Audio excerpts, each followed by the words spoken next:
आज एक बहुत ही गंभीर विषय पर चर्चा करने के लिए आपके समक्ष आया हूं। बंगाल में आज लोकतांत्रिक विरोध दर्ज करने के खिलाफ जिस तरह से वहां की सरकार का तानाशाही रूप सामने आया है, उसके हम बहुत ही भर्त्सना करते हैं।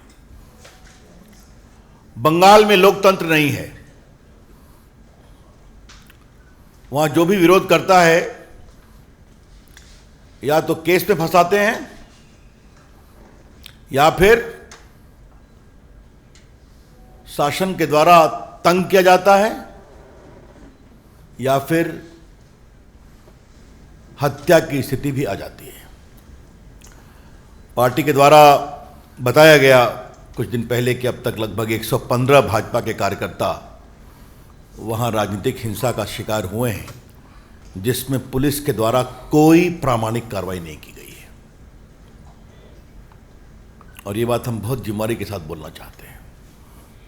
प्रामाणिक कार्रवाई का मतलब होता है एक्यूज को गिरफ्तार करना, चार्जशीट फाइल करना, ट्रायल शुरू करना।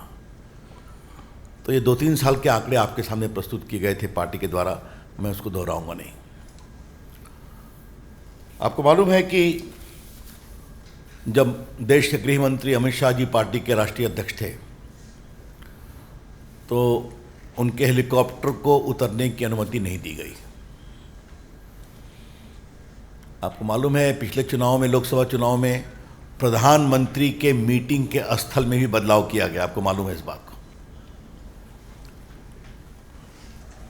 और संघ के प्रमुख माननीय मोहन भागवत जी के भी मूवमेंट में अनावश्यक परेशानी पैदा करने की कोशिश की गई। और एक बार तो मैं स्वयं भुक्तभोगी हूं।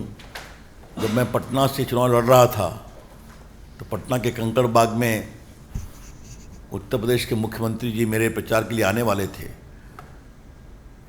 तो उनके हेलीकॉप्टर को उतरने की अनुमति नहीं मिल रही थी। वो 6 घंटे लेट आए। तो ये तो प्रधानमंत्री और पार्टी के राष्ट्रीय अध्यक्ष और मुख्यमंत्री की मैंने बात बताई आपको। आपको मालूम है कुछ दिन पहले पार्टी के एक काउंसलर मनीष शुक्ला की हत्या की गई थी, और उसमें उन्होंने वीडियो के द्वारा यह बताया था कि किस प्रकार से हमारी हत्या हो सकती है। और उनकी बहुत जघन्य दुर्भाग्यपूर्ण हत्या हुई। उसमें कुछ लोग पकड़ाए हैं। उनके खिलाफ क्या कार्रवाई होगी आगे वाला समय बताएगा। आज इन तमाम राजनीतिक हत्या और अत्याचार के खिलाफ भाजपा के द्वारा एक मार्च का आयोजन था, जिसका हम नाम देते हैं, जो उनका सचिवालय है उसकी ओर मार्च करने की बात थी। इतना हमला किया गया, लगभग 1 लाख लोग उस मोर्चे में थे, और हमारे लगभग 1500 कार्यकर्ता घायल हुए हैं। 1500। और आपके सामने हम ये बताने आए हैं कि जो हमारे प्रमुख कार्यकर्ता घायल हुए हैं, उसमें अरविंद मेनन जो हमारे राष्ट्रीय सचिव हैं, नेशनल सेक्रेटरी, वो घायल हैं। राजू बनर्जी जो स्टेट के उपाध्यक्ष हैं, वाइस प्रेसिडेंट हैं, वो वॉमिट कर रहे हैं। He is hospitalised in the Apollo hospital. Shivaji शॉनरॉय सर पे चोट लगी है, वो नॉर्थ कलकत्ता के प्रेसिडेंट हैं। और जो हमारे युवा मोर्चा के राष्ट्रीय अध्यक्ष हैं तेजस्वी सूर्या, उनके साथ भी धक्का मुक्की की गई। और बाकी तो मैं सारी चीज़ें टीवी पर आई हैं, मैंने सिर्फ आपको प्रमुख लोग का नाम बताया है। आजकल ममता जी लोकतंत्र की दुहाई बहुत दे रही थी, कुछ दिनों से मार्च भी निकाल रही थी। ममता जी, आपके प्रदेश में आपके मुख्यमंत्री काल में क्या होता है? विरोध की जगह है या नहीं? आपके प्रदेश में तो कार्टून बनाने पर भी गिरफ्तारी होती है मीडिया के, और अगर कोई विरोध में स्वर बोलता है तो हत्या होती है। और इसका कारण बहुत स्पष्ट है। इसका कारण यह है कि तृणमूल कांग्रेस और ममता जी के अंदर की राजनीतिक जमीन खिसक रही है, और इसका प्रमाण पिछला लोकसभा का चुनाव है, जहां बीजेपी ने 18 सीटें प्राप्त की। आपको मालूम है, 18 लोकसभा की सीटें। और सबसे आश्चर्य लगता है, जिस पार्टी ने ये हिंसा का तांडव शुरू किया, सीपीएम, आजकल वो भी पिट रहे हैं, खामोश रहते हैं। और कांग्रेस पार्टी के बारे में तो जितना कम कहा जाए, उनका तो शायद करीब करीब वजूद ही नहीं बचा है पूरे बंगाल में। The BJP strongly condemns this barbaric treatment by the Bengal police on senior leaders of the party. BJP इसकी पूरी भर्त्सना करती है, ये जो बर्बरतापूर्ण आचरण हुआ है। और हम ये बहुत विनम्रता से कहना चाहते हैं ममता जी और टीएमसी को कि अगर आपको लगता है कि लाठी से और पुलिसिया दमन से आप भाजपा के विस्तार को बंगाल में रोक लेंगी, तो आप इसमें सफल नहीं होंगी। पहले भी आपने रोकने की कोशिश की, देखा, हम लोग 18 पहुंच गए बीजेपी बंगाल में। और पूरे जमीन के संकेत ये बताते हैं कि अगला विधानसभा का चुनाव जब भी होगा तो बीजेपी की सरकार बनना वहां तय है। लोग वहां बदलाव चाहते हैं। People of Bengal are yearning for a change. तो इसीलिए खौफ का माहौल, डर, दमन, ये कार्रवाई की जा रही है। इसके हम बहुत ही भर्त्सना करते हैं। और एक बात हम और कहेंगे, दिल्ली में सेल्फ अपॉइंटेड लिबरल्स बहुत हैं जो देश के लोकतांत्रिक अधिकारों की बात करते हैं।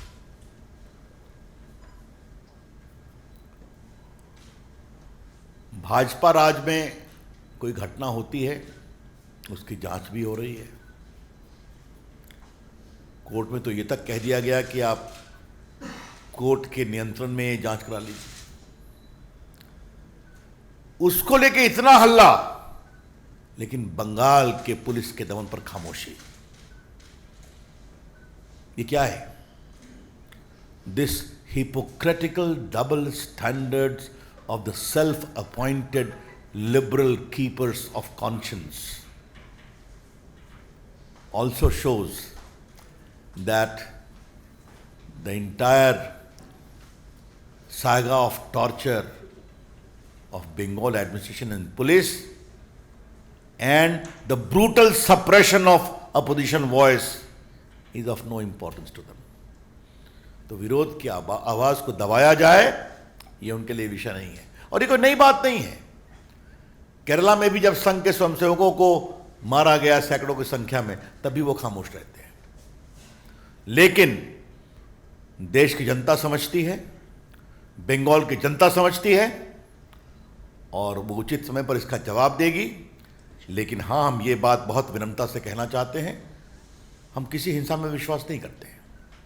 We don't believe in violence at all. लेकिन हाँ, लोकतंत्र में शांतिपूर्ण प्रदर्शन करना हमारा अधिकार है।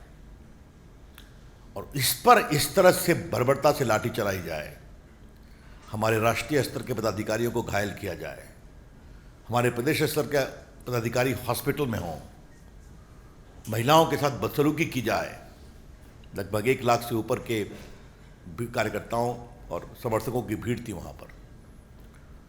और मुझे बताया गया है कि जो पानी फेंका गया पुलिस के द्वारा, उसमें केमिकल की भी आशंका है, क्योंकि काफ़ी लोग उससे वॉमिट करने लगे। ये बात भी बताई गई है। तो हम इसकी बहुत भर्त्सना करते हैं। और बंगाल के लोगों को हम बहुत विनम्रता से आश्वस्त करना चाहते हैं कि बंगाल में बदलाव के लिए बीजेपी सतत तैयार रहेगी।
Download Tarang online radio app from Google Play Store.